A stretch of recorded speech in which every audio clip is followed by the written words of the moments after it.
कड़ी सुरक्षा के बीच लेखपाल पटवारी भर्ती परीक्षा आयोजित। पेपर लीक होने के बाद रद्द हुआ था एग्जाम। चप्पे चप्पे पर तैनात रही पुलिस।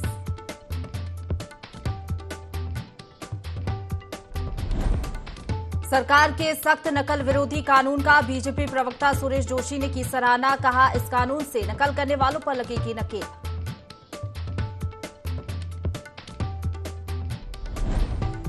जोशीमठ आपदा प्रभावितों के पानी बिजली के बिल माफ। मुख्यमंत्री पुष्कर सिंह धामी के निर्देश पर आदेश जारी। प्रभावित लोगों के नवंबर 2022 से 6 महीने तक बिल रहेंगे माफ।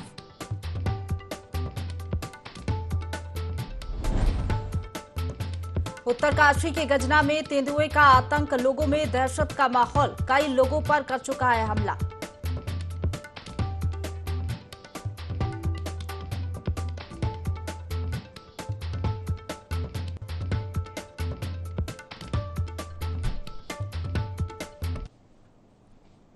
नमस्कार, देवभूमि लाइव देख रहे हैं आप। आपके साथ मैं हूं प्रशंसा। तो चलिए सीधा रुख करेंगे पौड़ी से सीएम पुष्कर सिंह धामी का। ब्लॉकों से आए हुए सभी हमारे ब्लॉक प्रमुख, मंचासी, सभी हमारे अतिथिगण, हमने नामों की औपचारिकता में जाऊंगा तो बहुत लंबा हो जाएगा, इसलिए इस कार्यक्रम में पधारे मेरे सभी बड़े बुजुर्ग, सभी उपस्थित माताएं, बहनें, मेरे नौजवान साथियों, उपस्थित पत्रकार मित्रों एवं छायाकार बंधुओं, मैं सर्वप्रथम उत्तराखंड की समस्त नारी शक्ति को नमन करते हुए उन्हें मुख्यमंत्री अंत्योदय निःशुल्क गैस रिफिल योजना के शुभारंभ की बहुत बधाई देता हूं, बहुत शुभकामनाएं देता हूं। आज इस योजना का शुभारंभ हमारी सरकार ने जो वायदा किया था वो निभाया के मंत्र को सार्थक कर दिया।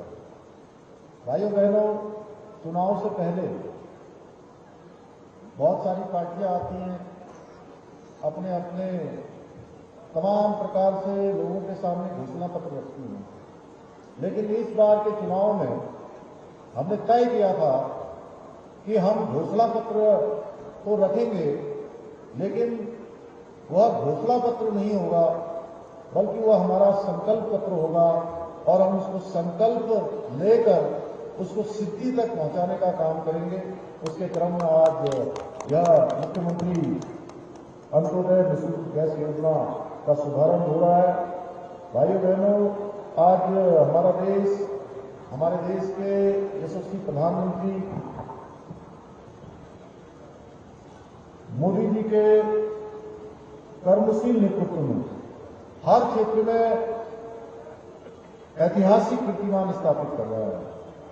और यदि हम 2000 थोड़ा सा पहले, क्योंकि विलंब काफी हो गया है, लेकिन मैं आप सबके सामने कुछ उन बातों की भी याद दिलाना चाहता हूं कि 2004 से लेकर 2014 तक का हम समय याद करें तो हमें उस समय में याद आएगा कि केंद्र में जो सरकार होती थी, उस सरकार के समय में केवल भ्रष्टाचार होता था, अपराध होता था, घोटाले होते थे, हारा हुआ युवा वर्ग और शौच के लिए बाहर जाने पर महिला वर्ग ध्यान में आता है। भाइयों बहनों, बड़े बड़े घपले, घोटाले, एक के बाद एक घोटाले, 2G स्पेक्ट्रम का घोटाला, 3G स्पेक्ट्रम का घोटाला, कोयला का घोटाला, कॉमनवेल्थ खेल का घोटाला, सोसाइटी जमीन खरीद का घोटाला, ऐसे इतने घोटाले, कोयला घोटाला। अगर हम घोटालों की याद करें तो मैं समझता हूं कि मैं अगर यहां से कई घंटों तक भी बोलता रहूंगा तो वो घोटाले पूरे नहीं होंगे। और यह हम सबके लिए गर्व का विषय है कि आदरणीय प्रधानमंत्री मोदी जी ने देशवासियों की हर समस्या को अपना समझकर और केवल प्रधानमंत्री के रूप में ही नहीं, उन्होंने देश के अंदर अभी कोरोना महामारी आई थी और उस कोरोना महामारी के समय में एक प्रधानमंत्री के रूप में नहीं, बल्कि देश में रहने वाले हर नागरिक के लिए जैसे एक अभिभावक काम करता है, माता पिता जिस प्रकार से सोचते हैं उस प्रकार से सोचने का काम किया। भाइयों बहनों, अगर हम किसी भी क्षेत्र की बात करें तो हमको ध्यान में आएगा। इस प्रकार से हमको एक के बाद एक कोरोना की वैक्सीन दी गई। कोरोना की वैक्सीन देश के अंदर निर्मित की गई निःशुल्क रूप से।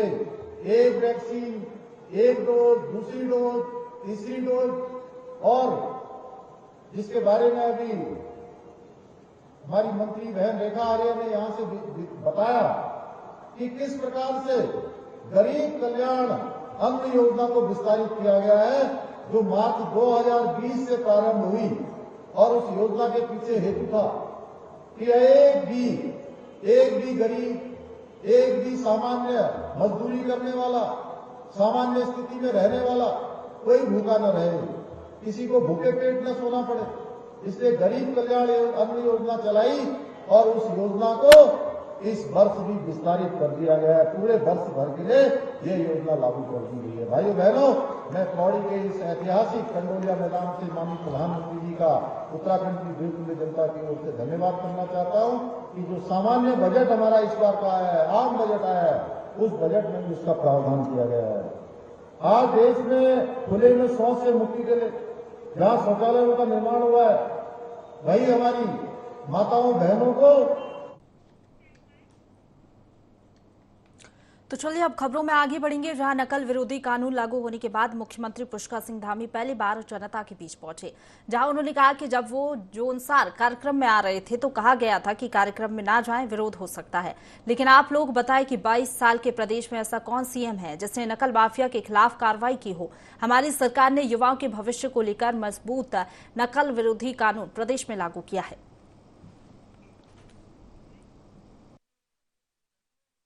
मैं आपको विश्वास दिलाता हूं, आपका ये भाई, आपका ये बेटा, आपका ये मित्र, आपका ये मुख्य सेवक आपको कभी निराश नहीं होने देगा। विरोध करने वालों का भी मैं स्वागत करता हूं, क्योंकि उनको भी पता है अगर ये कोई काम कर सकता है तो केवल और केवल हमारे देश के यशस्वी प्रधानमंत्री मोदी जी के मार्गदर्शन और निर्देशन में आपका भाई ही कर सकता है, पुष्कर सिंह धामी ही कर सकता है। इस प्रकार के किसकी सरकार में गड़बड़ियों के संकेत मिलते ही परीक्षा रद्द की गई भाइयों बहनों? किसने भारत का सबसे कड़ा कानून बनाया? ये प्रश्न मैं आपके सामने छोड़ता हूं। इसके अलावा ऐसे कौन से लोग हैं जो आज युवाओं को आगे कर रहे हैं, नौजवानों को आगे कर रहे हैं, हमारे बेटे बेटियों को आगे कर रहे हैं, जिनका भविष्य बनाने के बजाय उनके भविष्य को बर्बाद करने का काम कर रहे हैं? वो कौन लोग हैं? ये प्रश्न केवल मेरा नहीं है, ये प्रश्न मंच में बैठे हुए लोगों का भी नहीं है, ये प्रश्न हमारा सबका है, सामूहिक है। इस प्रश्न का उत्तर हम सबको खोजना होगा भाइयों बहनों। कहीं नकल माफिया को बचाने के लिए कोई संगठित शक्ति तो कार्य नहीं कर रही है, यह भी हम सबको सोचना होगा। मेरे युवा साथियों, मैं स्वयं को पूरे मामले को देख रहा हूं और आप सभी को विश्वास दिलाता हूं, किसी भी प्रकार से युवाओं के हितों के साथ कोई अन्याय नहीं होने दिया जाएगा। अब अगर कहीं कोई नकल में पकड़ा जाएगा, पर्चा लीक होगा, कोई पेन ड्राइव पर नकल करवाएगा तो उसके लिए उम्र कैद की सजा का प्रावधान भी हमने नए इसमें कानून में किया है भाइयों बहनों। क्योंकि मेरा लक्ष्य है नकल माफिया का पूरी तरह से सफाया। कह रहे थे नहीं वहां बहुत विरोध होने वाला, मत जाइए। मैंने कहा मैं विरोध करने वालों से पूछूंगा कि अरे भाई विरोध किस बात का? क्या इस बात का विरोध है क्या कि 22 सालों में, जो प्रश्न मेरे मन में आ रहे हैं कि 22 सालों में उत्तराखंड राज्य को बने हुए हो गए, क्या किसी मुख्यमंत्री ने नकल करने वालों को अभी तक जेल की सलाखों के पीछे डाला क्या? इसका जवाब मैं आप ही लोगों से पूछना चाहता हूं भाइयों बहनों। ये प्रश्न केवल मेरा नहीं है, ये प्रश्न हमारे पूरे उत्तराखंड के 1 करोड़ 25 लाख भाई बहनों का है। आप बताइए कि 22 साल के इतिहास में नकल माफियाओं की गर्दन में पहली बार किसने हाथ डाला? आगे बढ़ेंगे। बाजपुर के सिंचाई विभाग गेस्ट हाउस में भाजपा की 2 दिवसीय जिला कार्य समिति की बैठक आयोजित की गई, जिसका शुभारंभ भाजपा जिला अध्यक्ष गुज्जन सुखीजा और जिला मंत्री सुरेश भट्ट ने दीप प्रज्वलित कर किया। जिसके बाद केंद्र और प्रदेश सरकार द्वारा चलाई जा रही योजनाओं को लोगों तक पहुंचाने को लेकर चर्चा की गई। इस दौरान भाजपा जिला प्रभारी सुरेश भट्ट ने कहा कि आने वाले समय में मंडलों की कार्य समिति बनाई जाएगी, जिसको लेकर बैठक में विचार विमर्श किया जाएगा। साथ ही उन्होंने कहा कि भारतीय जनता पार्टी को बूथ स्तर तक मजबूत करने के लिए पार्टी के पदाधिकारियों को जानकारी दी जाएगी। भारतीय जनता पार्टी जिला काशीपुर की जिला कार्य समिति की बैठक यहाँ बाजपुर में संपन्न होने जा रही है। आज अभी हम लोगों की सभी जो जिले के पदाधिकारी हैं और मंडल अध्यक्ष हैं, मंडलों के प्रभारी हैं, ऐसे सब लोगों की बैठक आज हमारे यहाँ संपन्न होगी और नीचे शक्ति केंद्र और बूथ अध्यक्ष तक का फिर से पुनर्गठन होना है, उसकी हम चर्चा करेंगे। बूथ सशक्तिकरण अभियान को और हमने मजबूती से लेना है। इन सब कार्यक्रमों की चर्चा करते हुए प्रदेश के कार्य समिति में जो हमने प्रस्ताव पारित किया, उस प्रस्ताव को हम यहाँ पारित करेंगे। केंद्र सरकार और प्रदेश सरकार की जो हमारी जन कल्याणकारी नीतियाँ हैं, उपलब्धियाँ हैं, उनको जन जन तक पहुँचाने की कार्य योजना पर बागेश्वर के चौगांव छीना में सूख रहे पानी के स्रोतों को बचाने के लिए जन जागरूकता आयोजन किया गया, जिसमें देवलधार के स्कूली बच्चों ने जल ही जीवन के स्लोगन और क्षेत्रीय पारंपरिक रीति रिवाजों के साथ सुंदर अभिनय प्रस्तुत किया। ग्रामीण क्षेत्रों में सूख रहे जल स्रोतों के पुनर्निर्माण के लिए आयोजन किया गया, जहां कार्यक्रम में मुख्य अतिथि के तौर पर बागेश्वर जिला पंचायत अध्यक्ष बसंती देवी शामिल रहीं। भगवान से हम ये प्रार्थना करते हैं कि वहाँ भी वो चालू हो जाए। डिस्ट्रिक्ट बागेश्वर से और अपना देवलधार चौगांव छीने से हम ये कि एक संदेश देने की कोशिश करी है। कार्यक्रम भी बहुत अच्छा रहा, तो एक नई पीढ़ी को एक थोड़ा सा एक इतना उत्साह उमंग है बच्चों में। हमारा तो अहोभाग्य है कि हमें चारों तरफ से हमें स्रोत का पानी मिल रहा है। ऐसे उत्तराखंड में भी कई ऐसे गाँव हैं जहाँ पानी की भी नहीं प्राप्ति है, क्योंकि अभी सरकार ने घर घर नल की जो योजना है, अभी समय के अनुसार तो बहुत अच्छी बात है, लेकिन जब नल में पानी मोटर बंद हो जाता है तो फिर उनको धारे की ही याद आती है। धारे नौले को बचाने का और पर्यावरण संरक्षण का कार्यक्रम रखा गया। इसके तहत आज हमारे साथ भारतीय जनता पार्टी के जिलाध्यक्ष जी हैं, जिला मंत्री जी हैं और पूर्व कोषाध्यक्ष जी हैं। हमारे पूर्वजों से ही जो हमारे धारे नौले पे ही हम निर्भर थे, उन्हीं से धारे नौले से हम पानी पीते थे। आज ये धारे नौले सूखने के कगार में है। हमारे सरकार की मंशा है कि धारे नौले को पुनर्जीवित कर और हरियाली बढ़ाकर पर्यावरण को संरक्षित किया जाए। उत्तरकाशी के गाजड़ा क्षेत्र में तेंदुए का आतंक बना हुआ है। बता दें कि रायमेर से चवाड़ गांव के बीच एक तेंदुए ने बाइक सवार को झपटने की कोशिश की और लगभग 50 मीटर तक बाइक का पीछा किया। हालांकि बाइक सवार को किसी भी प्रकार की चोट नहीं आई है, लेकिन लगातार बढ़ रही तेंदुओं की हलचल से ग्रामीण दहशत के साए में जीने को मजबूर हैं।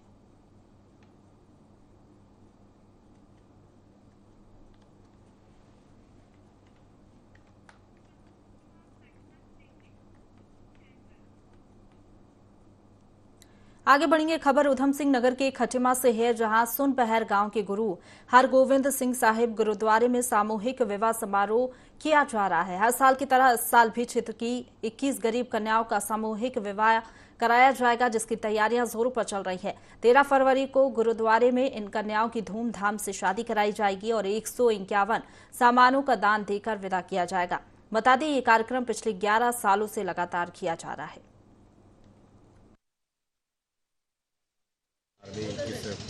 गरीब परिवार की बच्चियों की शादी करवाई जा रही है, जिसमें इनका बहुत सहयोग रहता है। साथ में इनके सहयोगी अहमदाबाद ब्रदर और सुरेंद्र सिंह पप्पू भाई साहब और क्षेत्र के और भी लोग जो है सहयोग करते हैं।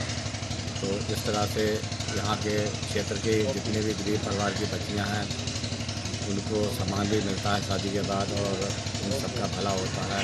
सन 2011 से हम लोगों ने ये प्रण किया था कि अब हम इस लायक हो गए हैं कि हम ये सेवा लोगों के साथ निभाएंगे और बच्चियों की शादी करेंगे। पहले साल हमने ऑपरेशन आँखों का करवाए थे, तो उसके बाद हमने शादियों पे आ गए, गरीब बच्चों की शादी करना है। हमने सन 2011 में 7 बच्चों की शादी की थी, आज हम 21 पे पहुँच चुके हैं। मैं ऊपर वाले भगवान का बहुत शुक्रगुजार हूँ कि सनी भाई हमारे कनाडा में रहते लोगों को याद रखते हैं और गरीब लोगों को भूले नहीं हैं, इसी मिट्टी में पले हैं। मैं यहाँ से 1998 में चला गया था। हमारा फार्म था यहाँ जादवपुर में, तो यहाँ से मैं कनाडा चला गया था। पहले हम वहाँ पे पंजाब में एक तो वर्क किया था, उससे पहले हम कर रहे थे। तो ये हमें यहाँ पे लेके आए, कह रहे थे कि यहाँ पे हमें ज़रूरत है, यहाँ पे आके करो। तो संदेश यही है सभी को, जैसे बच्चे हमारे अब जो गुरजीत सिंह जी हैं, हमारे कुछ बच्चे हैं वो हमारे साथ जुड़ गए हैं। आगे सभी को है जो भी जिसकी गुंजाइश है कि आगे जुड़े, जो गरीब बच्चे हैं, बच्चियाँ हैं, इनकी शादी हो जाती है, उनको बेचारियों को सामान मिल जाता है, अपना घर परिवार अच्छा चला सकते। लेकिन ये था कि यहाँ पे खेले कूदे हैं, बड़े हुए हैं, पढ़े हैं, सभी से प्यार है यहाँ पे, इसलिए कि पीछे याद बनी रहती है, अपनी भी अपने मिट्टी से प्यार है, इसलिए यहाँ पे आते हैं। आगे बढ़ेंगे। राष्ट्रपति द्रौपदी मुर्मू ने उत्तराखंड के राज्यपाल का इस्तीफा स्वीकार कर लिया। दरअसल उत्तराखंड के पूर्व सीएम और महाराष्ट्र के वर्तमान राज्यपाल भगत सिंह कोश्यारी ने अपने पद से इस्तीफा दे दिया था, जिसे राष्ट्रपति ने स्वीकार कर लिया है। इस पर बीजेपी ने कहा कि उत्तराखंड राज्य के गठन में पार्टी को मजबूत करने में भगत सिंह कोश्यारी का बहुत महत्वपूर्ण योगदान रहा है। बीजेपी प्रवक्ता विनोद सुयाल ने कहा कि भगत सिंह कोश्यारी ने स्वेच्छा से महाराष्ट्र के राज्यपाल पद से इस्तीफा दिया है, तो अब आने वाले लोकसभा चुनाव में प्रदेश को उनका मार्गदर्शन प्राप्त होगा। कोश्यारी जी भारतीय जनता पार्टी उत्तराखंड के वरिष्ठतम नेताओं में से एक हैं।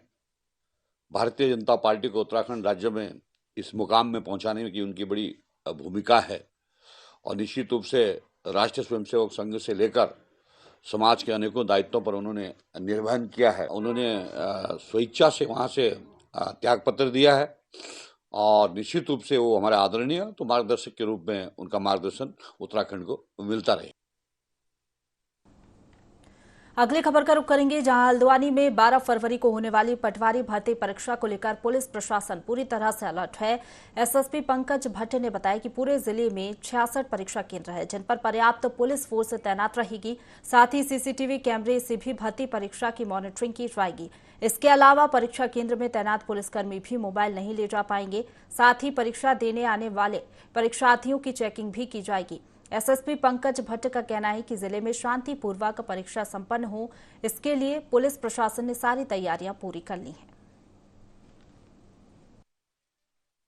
जनपद में कुल 66 परीक्षा केंद्र हैं, जहां पर पुलिस बल तैनात किया गया है, जिनको सेक्टर और जोन में डिवाइड किया गया है। हर सेंटर पर महिला कांस्टेबल, पुरुष कांस्टेबल और एक सब इंस्पेक्टर की ड्यूटी लगाई गई है, जो सभी लोगों को, जो अभ्यर्थी हैं, जो परीक्षार्थी हैं, उनको चेक करके फ्रिज करके अंदर भेज रहे हैं, ताकि कोई किसी प्रकार का इलेक्ट्रॉनिक गैजेट, कोई मोबाइल या कोई अन्य कोई सामग्री जिससे वो नकल कर सकें, ऐसा ना ले जा सके।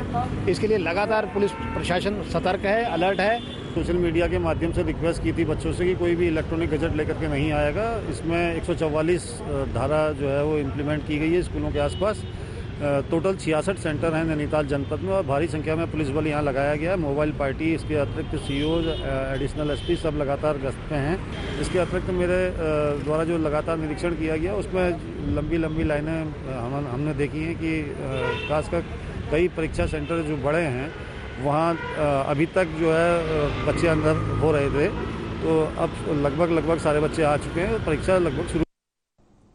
आगे बढ़ेंगे। लक्सर में मुख्य बाजार स्थित सड़क पर आए दिन जाम की स्थिति बन रही है, जिस पर प्रशासन और नगर पालिका परिषद ने संज्ञान लिया और उप जिला मजिस्ट्रेट के नेतृत्व में वैकल्पिक बाईपास मार्ग की तैयारी शुरू की है, ताकि रूट डाइवर्ट किया जा सके।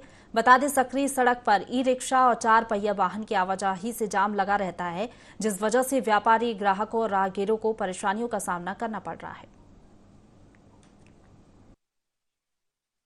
जो तहसील मेन मार्केट है, जो रेलवे स्टेशन को जोड़ता है, वहां पर आए दिन सड़क संकरी होने के कारण जाम की स्थिति बनी रहती है। इसको लेकर के स्टेट बैंक के पास से एक नया रास्ता बना हुआ है, तो उस पर एक डाइवर्जन की बात चल रही है। जो ऑटो रिक्शा या अन्य वाहन जो मेन मार्केट में जाते हैं, उनको डाइवर्जन, उनका एक सिंगल रूट करके उनको बाहर निकालने का प्रयास किया जाएगा और इसमें नगर पालिका और पुलिस के साथ बात करके और इसका जो भी समाधान होगा उचित वो निकाल। धामी सरकार ने जोशीमठ प्रभावितों के बिजली और पानी के बिल माफ कर दिए हैं, जिसे मुख्यमंत्री पुष्कर सिंह धामी के निर्देश पर जारी किया गया है। बता दें कि जोशीमठ आपदा को लेकर बुलाई गई कैबिनेट मीटिंग में ये फैसला लिया गया था कि प्रभावित लोगों के नवंबर 2022 से अगले 6 महीने तक के लिए बिजली बिल माफ किए जाएंगे।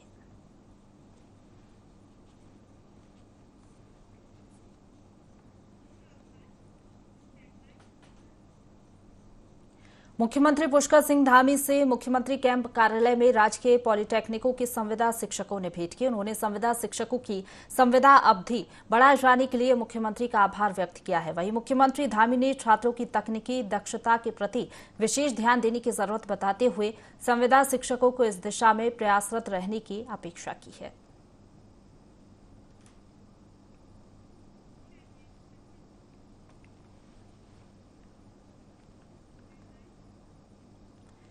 देहरादून से खबर है, जहां मुख्यमंत्री पुष्कर सिंह धामी ने मुख्यमंत्री आवास पर जनता मिलन कार्यक्रम में हिस्सा लिया, जहां बड़ी संख्या में आम लोग पहुंचे। सीएम धामी ने सभी की शिकायतें और समस्याएं सुनी और अधिकारियों को तत्काल समाधान के निर्देश दिए। मुख्यमंत्री ने सचिव आर मीनाक्षी सुंदरम को निर्देश दिए हैं कि जन समस्याओं से संबंधित जो भी पत्र मुख्यमंत्री कार्यालय पहुंच रहे हैं उन्हें संबंधित विभागों को भेजा जाए और कार्रवाई का लगातार अपडेट लिया जाए। सभी जन समस्याओं और शिकायतों की मुख्यमंत्री कार्यालय से नियमित मॉनिटरिंग हो।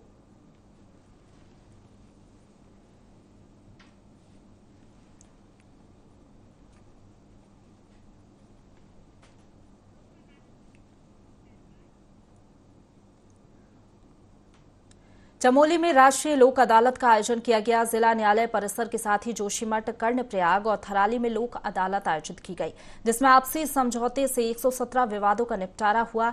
इससे 1,50,12,000 की धनराशि का सेटलमेंट हुआ।